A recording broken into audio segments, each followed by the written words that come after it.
our second year as a government, and we've determined, as any serious government would, that this year, the second year, after you spent the first year getting the feel of things, getting to know people, putting PSs in place, getting ministers to learn the jobs, this is the real first year of delivery.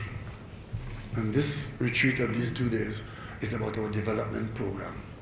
Because we assume that the recurrent expenditure on the recurrent issues would be easier to deal with. But where you are going to be creating new work, creating new entities, taking new people in, establishing new service areas for the population, that's the development program. And that is where you require a bit more drive, a bit more oomph, a bit more involvement, and of course, from procurement to management to funding to utilization. This is where you begin. And 2017 is the year when some corrective decisions have to be made. There's no way that this government is going to come into office and say to the population, we found nothing that requires correction, of course. Some of the government nationals programs are off track. I don't have to tell you all that, I'm sure you all know that.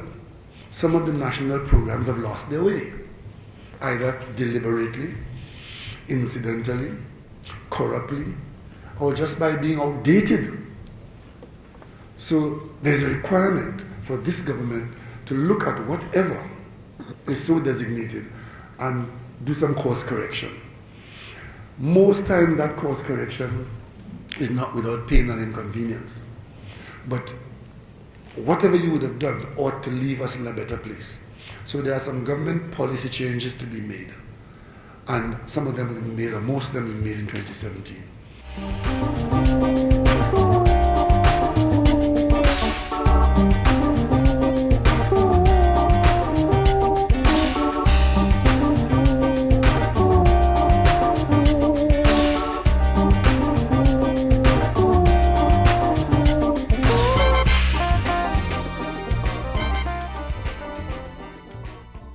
Your responsibility as Permanent Secretary is invaluable to the success of any ministry. You are the minister's guide, and we are all guided by the regulations, especially the Exchequer Act, and of course the human resource regulations. You are the minister's guide, and in some cases, the minister's mouthpiece.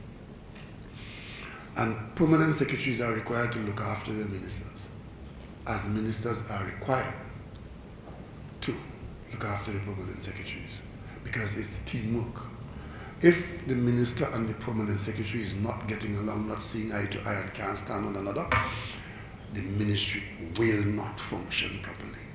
There's no way the PS could operate on his or her own, and the minister operating on his or her own. You have to be lockstep.